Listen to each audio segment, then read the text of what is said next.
Hello, my name's Laura. I hope you've had a wonderful Christmas. This video is basically just going over everything that I read in 2025. When I actually look at my Goodreads reading list this year, it's been an exceptional read. There's been more hits than misses.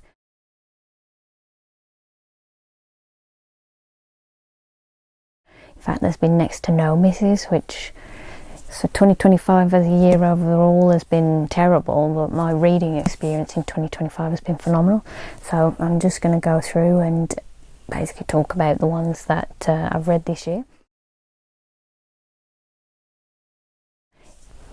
Hopefully I'll be able to remember the plot lines of half of them from the beginning of the year, but we did start the year off with a 5-star read. And the first book that I finished this year was Quicksilver by Callie, Hart, which, I mean, I'm sure everybody knows the plot of this one by now. It's been a global phenomenon. It's basically our main character, Cyrus. I think I'm saying her name wrong. I normally say their names wrong in these fantasy reads. I don't think I've ever got the names right. But it follows her. She's secretly got powers that she shouldn't have. It's all to do with like alchemy. She opens up a portal to the Fae realm, which has been locked off for centuries. The realm is called Evalia. I don't know, again, I'm probably saying this name wrong. She encounters a Fae warrior and actually gets bound to him called Kingfisher. Story starts from there. You've got a lot of politics, a lot of war, and a lot of romance in this one. It was a wonderful read. It reads very much like Sarah J. Maas, so if you like that sort of thing, I think you're going to like this one. And I think they have actually optioned it for an adaptation, which I think it is going to be a pretty good one to adapt. I gave it 5 stars. It set the year off in the best possible way. This one does leave you with quite the cliffhanger. I have got the second book, but I haven't started it yet. So that was where my year started. Next book, I rated 4 stars. This is, I finally finished the Zodiac Academy Fated Throne. Zodiac Academy it's not a series that you enjoy so much because it is an absolute grueler of a series, but it is one of my favourites. But this one, I mean, it took me well over a year to read this because, as you well know, it's not a series, for me anyway, that you can fly through easily because these writers put you through hell when you're reading these books. So it took me a long time to get through this one because where we're at with the characters at the start of the book, it's everybody's at odds with each other. You've got probably one of the most hateful villains written in a series ever, Lionel, is it Acrux? Probably saying the surname wrong as well, but Darius's dad is vile and he's got the upper hand at the start of this book, but people make decisions in these books where you just want to throw the book out the window. So I'll finish it at my leisure. It is a 4 stars. I am relieved that I finally got to the end of this one because we're finally sort of getting to the end of the battle really, but even then it leaves you with something bad, like worse than we've ever had coming. It's like a couple of the characters can't seem to catch a break. There's just when you think you're sorting out some characters, things tend to go a bit tits up for other ones, so you're never really comfortable reading the Zodiac Academy. But yet I do recommend it if you do like dark academia. They're well written, but they are absolutely emotion destroying books. I don't think I'd reread this series soon because maybe some entries, but not all of them, because they are not always enjoyable reads. But yet it is a series that I will never get rid of, and I do love the characters in there, but that's why it's so traumatic, because you do really like the characters in this series, but they just get put through absolute hell every time. So I rated this one 4 stars. It was my second read of the year. Next book was a 3-star read. I finished off the Ever Queen. This was part 2 of the duology by L.J. Andrews. It's like a pirate romantic-y read. Again, I didn't enjoy this one as much as the first one, so I flew through the first one, which I think was the Ever King. Our main character, Livia, she's being captured by the villains. She's bonded to Eric, as of where we've been left in the first book. But she has been captured by the villains, and they're wanting to pretty much separate their bond. So you've got a good chunk of the book where they're not actually together, which, I mean, the stakes are high, it is fast paced, but I don't know, I just didn't fly through it as quickly as did the first one. I do want to read other books in this series because I have heard that they are very good, but every new addition to this series but it's different characters that are in this world, if not the children of the people from the characters that have come before. So it was a 3-star read. I do like pirate fantasy reads. I do like the world, I like the characters, I like the way it's written, I like the pacing, but this one just didn't hit for me like the first book. I don't know, maybe if I sort of tried again a few years down the line, I don't know, because I do like the world that this is set in. But it was a 3-star read, which isn't bad, but it's, I think because I've had a 5-star read and a 4-star read before it, that's maybe kind of what sort of hampered my expectations of this one. Then I moved on to a series that I absolutely love, and I picked up the next ones. If you haven't read the Dark and New novels by Suzanne Wright, these are fantastic novels. It's set in like Las Vegas, it's all to do with demons. The first 4 books in the series followed main couple, and then from then she sort of continued on the series looking at different characters within their group. This one follows Larkin. She's sort of an unmated demon within our friend group.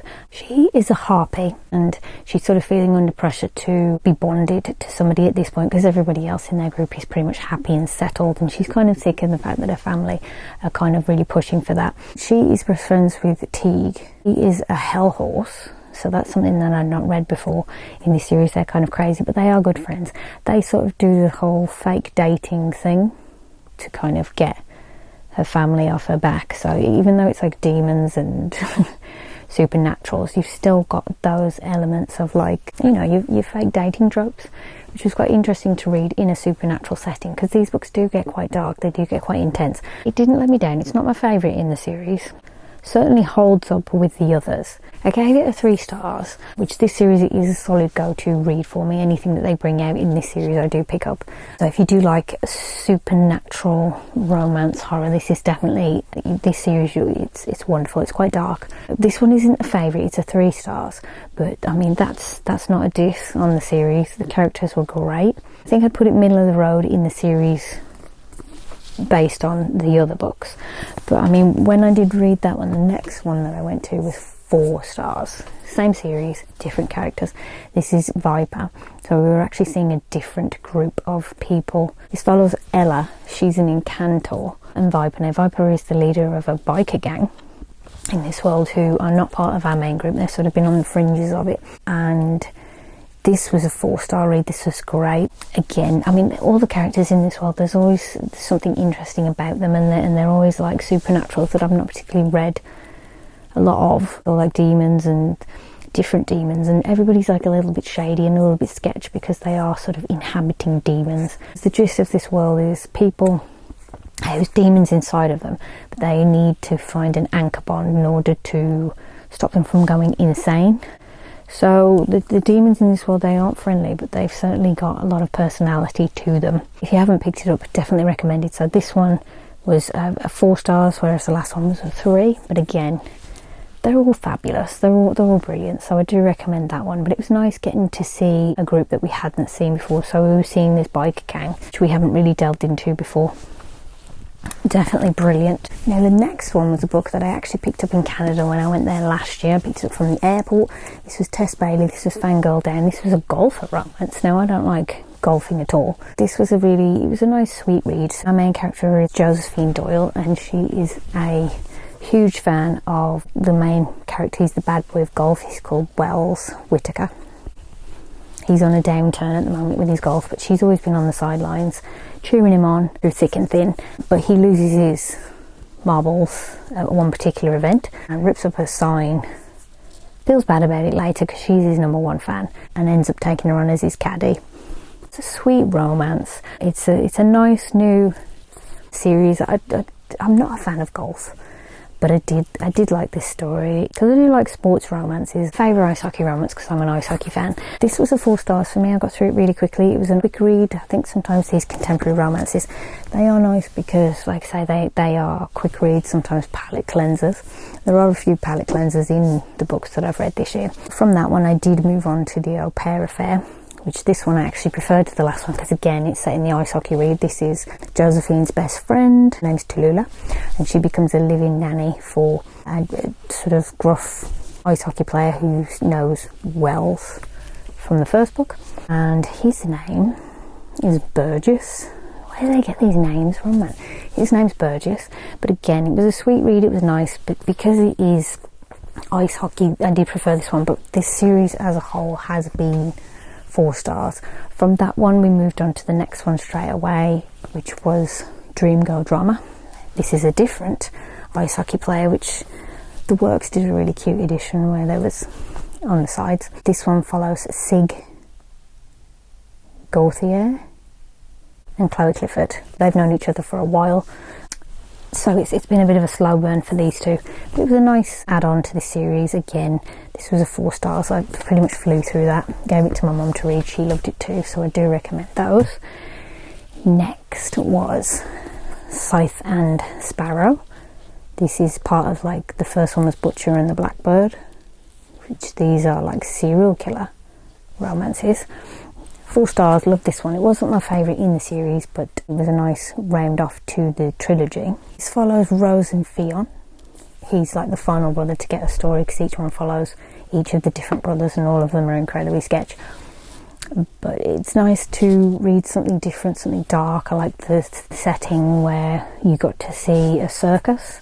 I do like that sort of setting for these books. It was a nice round out to this trilogy. I think if you like the others you'll like this one. It was funny. It was gross, but recommended. Yep, I gave that one 4 stars. The next one, don't judge me, but again, this is where I start doing the whole palette cleansers because I can get through these books in a couple of days because they're nice cheeky quick reads. But this was the Barbarian's Heart, which was like the next one in the Ice Planet Barbarian series. These are so funny. They're so smutty and so funny, but they're so easy to read, and the additions that they do of these, I mean, you would think it's just a throwaway smutty ice planet. Girls getting sent to they basically get sex trafficked by these aliens, end up on an ice planet and meet up with these barbarians, end up in relationships with them, and each one, it's wild, it's funny, they're hilarious, but I do enjoy them. I haven't actually given these a stars because they're good, but they're just cheeky quick reads. So I read that one next. This is Pashov, who actually, I think he lost his memory and he's got to get his memory back. So there's some quite deep themes going on in this, considering it's just about sexy blue ice aliens. But if you haven't picked it up, they're freaking hilarious. Read them. But that one, it does have some like darker themes in there. We did get a nice resolution for those characters. And I do have a habit of not actually finishing series straight away with like trilogies and things. The next one was one that is a fantastic series. It was 4 stars, but it was the last one. It was The Heart of the Shadow Warrior. This is book number 3. This is by Sylvia Mercedes. This has been a really stunning trilogy to read. But again, can I pronounce the names? Nope. It's all like goblins. So you have Vor, that's a goblin king who's sort of trying to save his realm from pretty much turning to stone, and you've got Forain, who was sort of, they are married. This is the last in this trilogy. He was supposed to marry her sister, but she took her place, so you've had all that drama going on. And then this book, they are basically stopping a dragon from waking up and basically swallowing up their kingdom. So there's a hell of a lot going on in this book, but it was a really nice end to the trilogy. You had like huge battles. You had Forain really coming into her own in this one, and they were really sort of becoming quite a solid unit together. But that was a solid 4 stars. So if you haven't picked up this trilogy, I do recommend it. I mean, look at that, the covers are so nice. Finally finished that one, loved it, loved the world, very magical. It's nicely written. It's a nice they've got their ups and downs, these two, so it's nice to see them finally work things out, because there's quite high stakes with this one. Like for their world, it's like apocalyptic level stakes on that one. Yeah, the next one, I was not expecting it to turn into a 5-star read. This one is like an all-time favourite 5-star read. Hit me in the middle of the forehead, kind of, so good. Was not expecting this one to work out that way, but it was Kingdom of Flesh and Fire by Jennifer L. Armentrout. This is the second book in the Blood and Ash series. Basically just continues on from the first one. I mean, I really enjoyed the first one, but this one, because it's like the action started, the stakes have been upped. Poppy and Hawk, they're married now. Well, they're in the process of, they've either married or betrothed. He sort of captured / helped her escape from the vampires, and she sort of had her eyes open to the kind of world that she was actually living in. And you see more into his world with they're kind of like shifters. I think I'm going to call them shifters. I don't know, I could be getting that wrong. I read it a long time ago. And you're getting more into the battle and whatnot, but it ends on a whopper of a cliffhanger. So this one was definitely a 5 stars. There's a lot going on. It's a lot of world building. You get to see more of their dynamic together. You get to learn more about the characters in this one. But it was nice to see her get to fight more and step up and become a real heroine. But I'm looking forward to finishing this series, and I think if they do adapt it, they're going to need some money to throw at that one. Next up was a 4-star read. It was Phantasma. I read that one. This one filled the whole of Caraval. This is kind of like a more adult version of Caraval. You've got like a contest that takes place every year. Potentially people could die in it. Whoever the winner of the contest is, they get a wish granted to them, which can be like life-changing. So but it's like a very secretive competition. It moves around, so it's never in the same place every year, and it follows Ophelia, who's actually living with OCD. So it was interesting to see a character with that and how that affects her while she's going into the game, because it uses your fears and your weaknesses against you. It was nice to see a character who sort of, see her struggles with OCD, but how it's never really broke her as a person, which was nice. He actually meets a character called Blackwell, who's like a ghost in there, and she's got to help him escape, or he sort of picks her to be the one to try and help him escape because he's stuck in the game. But this one was a 5 stars. I'm looking forward to reading the next one, but like I say, it did fill the void that Caraval left. Next one was Savage Vow by Michelle Hercules. Again, these author covers that they do for these books, these special editions, they're wonderful. The artwork that they put into them is great. But these are a series of interconnected standalone, and they are like vampires and werewolves, and they're sort of at an academy. But this book is left off from the cliffhanger from the previous book before, and it follows Carl, who is a shifter, and Manu, who is a vampire. They sort of pretty much had an encounter 500 years ago, so this is a very, very long, tumultuous relationship between the two of them. So they're actually not on the best of terms when we sort of start this series, and this one you really do delve into their backstory, and it's about revenge and miscommunication. So it was interesting to fill these two characters in after we've seen them in the previous books and had hints to the fact that there's stuff going on with them. But that was a solid 3-star read. If you haven't picked up this series by Michelle Hercules, it's a quick read, but across all of the books it sort of fills out a larger story. They're interconnected standalone, but I do recommend you do read those ones in order. From then I went under the sea with some mermaid reads. This is Song of the Abyss. This is book number 2. This is by Emma Hamm. Each one again interconnected standalone. This is a 4 stars. It's interesting to read. Never read a series about mermaids before. They've never really been a favourite, but this one is great. You've basically got the daughter of one of the higher ups in the human world, who's sort of like one of the main villains in this story.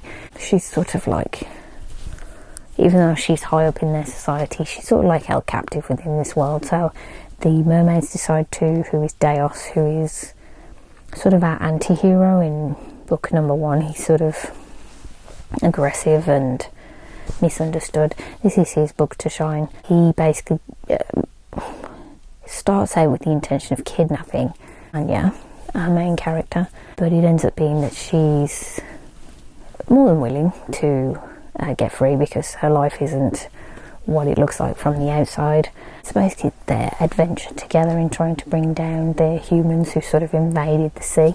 They're at odds with the mermaids, so that was interesting to see one of the characters from the first one who was really an antagonist for our main characters. It was nice to see him get his redemption, so I do recommend that if you haven't seen it. That was 4 stars. Moved on to Echoes of the Tide. That was book number 3 in this series. Again, 4 stars.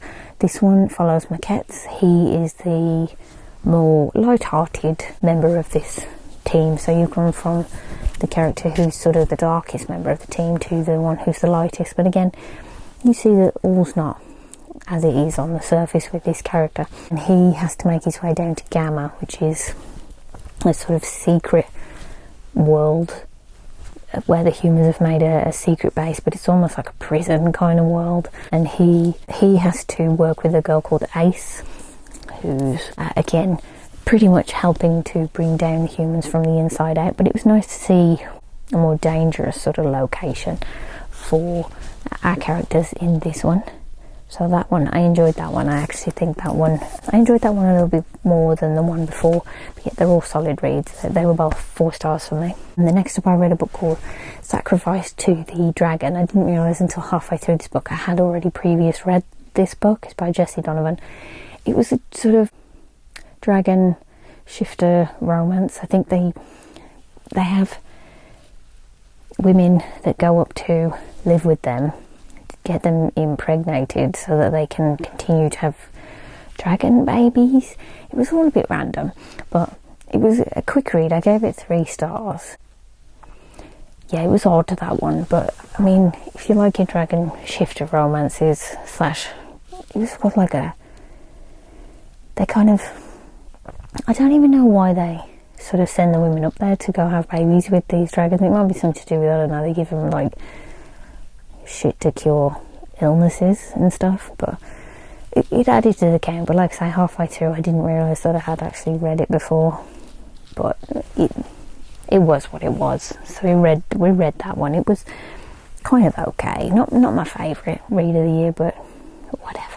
Next, I read book number 2 in the Gilded Walls trilogy, Silvered Serpents. Absolutely love this trilogy. I've just got 1 book to go now, but this one was the second one. So they are on a new mission now. It's very Six of Crows-ish, where you've got like a band of people all working together to like treasure hunting and puzzle solving.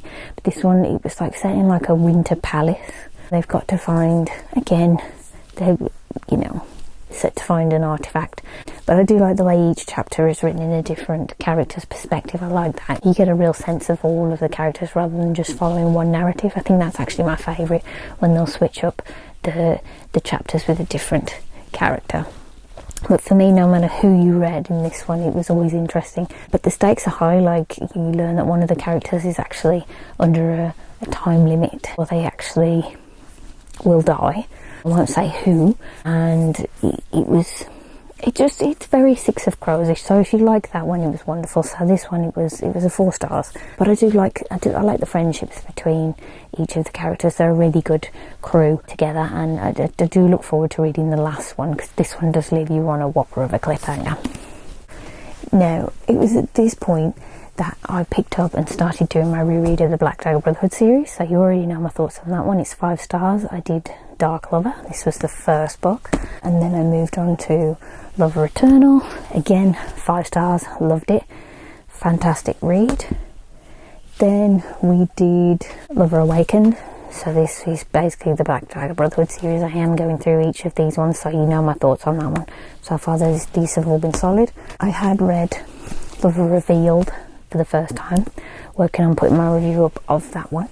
I hadn't read that one until this year, which that's been phenomenal reading those. So I managed to get the first 4 done. It's all vampires, vampire romance, steamy, solid. I'm absolutely loving working my way through that one. Then I watched a video from Morton Mary, and she recommended an author called Carian and so I picked up Storm, which I think it was like, I think he's in a band, but they get frozen in to a house, so it was like forced proximity, you can't leave. She recommended that one. I gave it 3 stars. It was a nice solid read. Hadn't read anything from this author before. I plan to pick up more from that author in the future, but that was definitely a nice recommendation. I do like the frozen location, forced proximity, that was all good. It was just the right amount of steam. It was interesting, so it was nice. I did like the setting. I like potentially continuing with that series at some point. Jumped back into the Zodiac Academy then. This was actually, strangely enough, this was a lighter read for the Zodiac Academy. This was Big Ass Party. This was a short story within that world, which basically it's a party that Geraldine is hosting. So this is a little short novella for her and Max. It was a 4 stars, so this was actually a rare light sort of read in the Zodiac Academy, which when those come along you have got to kind of enjoy them while they last, because they're going to put you through trauma in the other books. Then I moved on to Lover Unbound. This is book number 4 in the Black Dagger Brotherhood series. It's a previous read. Love it. 4 stars, but I know I'm going to bump these all up to a 5. I just know I'm going to do that because I've read this one a number of times now, and phenomenal. I mean, they do everything that I want them to do. They're wonderful. But I've read this one a few times now. Absolutely love it. Can't wait to see them adapt his book on screen. Then I moved over to Lover Enshrined. This one, I've got a special place in my heart for Fury. This is his book. It's wonderful. Again, rereading it again, it's 5 stars. Absolutely love it. I think if you haven't picked up this series yet, definitely recommended. Interconnected standalone, well, interconnected, but they're phenomenal. They're so good. Now then, I read the Insider's Guide, which I do recommend you read right after Lover Enshrined, because that's when it came out there. Now you might just think this is just like a bonus materials, which it is, but this was an extraordinary reading experience. J.R. Ward's read this one, so it is just like bonus materials, deleted scenes, character profiles, but she does something extraordinary in this book. She actually interviews the brothers, like she's actually met them in real life, so you've got an idea where she's said before these characters are absolutely real to her in her head, and she sort of dictates where she goes with the story based on, like, these characters are real to her, and she actually makes them come to life in this Insider's Guide. I can't begin to tell you how amazing it is. So there literally is a chapter where she interviews them, like she's gone to the mansion, she's met up with them, and she speaks with them, and they speak to her. It's wonderful. It's amazing. I've never read anything like it. So I think if you are a fan of this series and you swerved this just thinking that it's just like a writer on writers type thing, definitely read this one, because it just, like I say, it makes them come to life. It's wonderful. But it is bittersweet with regard to the chapters with Wellesley. But again, really liked that one. Then I moved on to Lover Avenged. This was Revenge's book. This was a solid 5-star read. So I like this one because we got to see the perspective from a different kind of vampire. So, I mean, the war gets more intense in this one, but it was nice seeing a character who wasn't a brother, seeing sort of a different kind of threat, and seeing how they sort of have to live in this world and the dangers that they face, because obviously they are outlawed in this society. He's a sympath. But this one, it was great. I do love that character. It would be nice to see more of him, actually, because again, the character of Revenge could have easily been an antagonist to the brothers, which he kind of is, but it's great. I love that one. Then I moved on to a book by Layla Faye. This is Falling for Mr. Hyde. This was a monster romance, which was they're fun, they're not serious, it's very fairy tale-ish, it's filthy, but again, palate cleanser of a book. Got through that one quite quickly. It is interconnected standalone, so she has wrote others in that series, but I'd never read anything based on Dr. Jekyll and Mr. Hyde, so it's nice to see a different one. But again, it was monster smut, so we enjoyed that one. The next book I read was Frigid by Jennifer Lynn Armentrout. I picked this one up in a charity shop, got halfway through it and realised I've read this book before. Very interesting book. This was childhood friends. They get snowed in a cabin in like the, well, I say cabin, holiday home, because they're supposed to be going on a ski vacation. He's like a player. She's been friends with him since childhood. Again, snowed in a cabin. So romance ensues. But you have got this randomly out of nowhere, like, looming threat outside, which for a novel that big, when mysterious things start happening at the cabin, it sort of takes it up to 11. So that was like a little extra bit of danger added on to pretty much a snowed in romance. So I did enjoy that one. I think I gave that one 3 stars, but again, that was a second time read for me, but didn't realise until halfway through the book. Then I read Wait With Me, which I do intend to do a review of that. This one, that's a sadist right there. This was a Passion Flicks adaptation. This is by Amy Dawes. This one is, she's a writer with writer's block. Gets a car service to the garage, uses a customer care lounge, suddenly gets inspired, then has to keep sneaking in to the garage because she feels like it's the only place where she can be inspired. She writes like smutty romances under a pen name of, I think it's like Mercedes Love Letter or something like that. Her name's Kate. One of the mechanics right there, Miles Hudson, our mechanic there, he starts seeing her sneaking out, asks what she's doing. She sort of fesses up that she's a writer and decides to become inspiration for her novels, but she gives her pen name rather than her real name. She feels like the real her is too boring, but he's previously been led astray before by someone. She sort of gets herself into trouble later because of what's happened with his previous relationship. He feels like she's being dishonest. This is going to cause problems for them later, but it was a nice, sweet romance. It was a 4 stars. Do recommend that one. I've never read anything by Amy Dawes before. Looking forward to reading more of her stuff later. Read Barbarian's Hope next. This one followed 2 of the actual ice barbarians this time around. I think they'd previously lost a child before. You've got Asha and Hemlo, so been at odds pretty much throughout this whole series. So this was them kind of re-finding each other. So that was a nice, sweet read for the year. Again, the covers on these, they're so nice. Then I read Love of Mine. This is John Matthews' book. This one's been a long time in the making. It's him and Hex. This one's very dark. The stakes get upped incredibly with regard to what's going on with Lash in this book. You've got a lot of storylines that have been brewing for a long time, a lot of serious, a lot of dark stuff. I think the storyline with Lash, I think that's the one. This one is where that's resolved. So this was an intense read, but it was nice to finally sort of see John on the road to getting his happily ever after in that one. Love that one. 4 stars. Then I finally picked up Scorched. This is the sequel to Frigid. This was a duology. This follows Andrea and Tanner. Now, considering this is a thin book, I've given this one a 3 stars. It's a great read. It's set over a weekend, but we've had hints that a female character, Andrea, is suffering from alcoholism, which we find out she's a binge drinker, which this was like, it was pretty intense for like the length of it.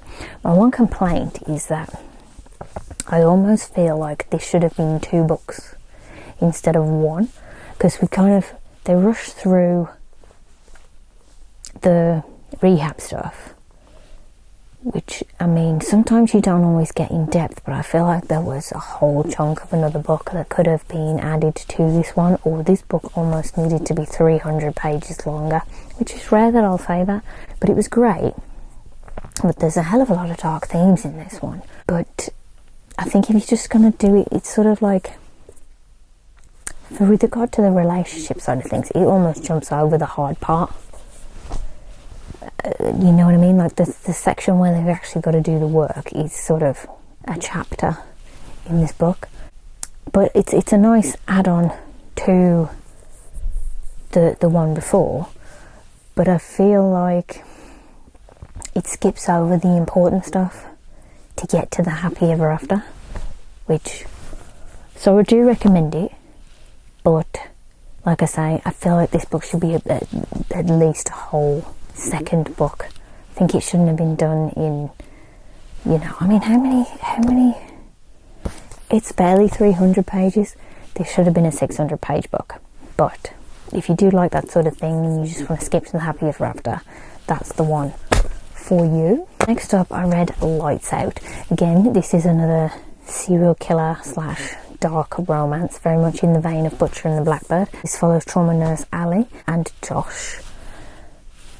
They're both sketch. Both have sort of like dark urges. Blurb says it all. The couple that stays together. If you do like Butcher and the Blackbird, you'll like this one. I do find this whole genre of serial killer romances, it's wild. It's wild. I gave this one 4 stars. I've heard that the second one is totally different, but I'm okay with that. I haven't quite picked it up yet, but I will intend to read it next year. So he is sort of like on the internet as like a tattooed kind of thirst trap specialist. But she's like a follower and she does catch his eye. Pretty much starts from there. So it is filthy, it's dark. I think there's a cute cat in it. Someone else who is a lot more sinister than them does come into the picture and cause them problems. But that one, it was a good read. If you like your romances dark anyway. Then I continued my journey in the Black Jack Brotherhood. I read Lover Unleashed. This one follows Pain. She's the sister of Vicious.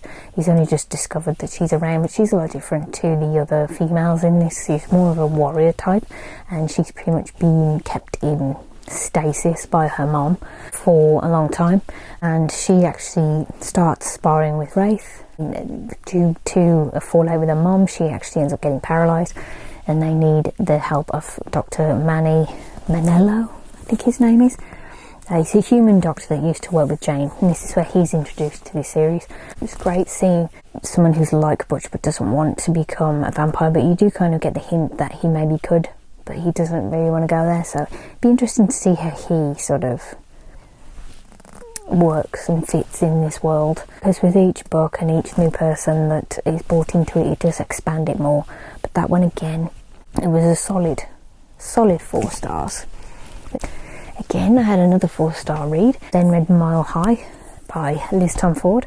This is like an ice hockey romance. She's an air hostess, he's an ice hockey player, set in Chicago. It was great. It was fast paced. It was chunky as well. People don't consider this one to be their favourite in the series, but I flew through it. I thought it was wonderful. It was really good. I liked the chemistry between the two. It was well written. People tend to like the second one as their favourite, so I'm looking forward to jumping into the next one, which I think it follows the brother of the main female character from this one. But yeah, I'd never read anything by that author before. Really enjoyed that one. Then I read Lover Reborn. This was Torment's novel.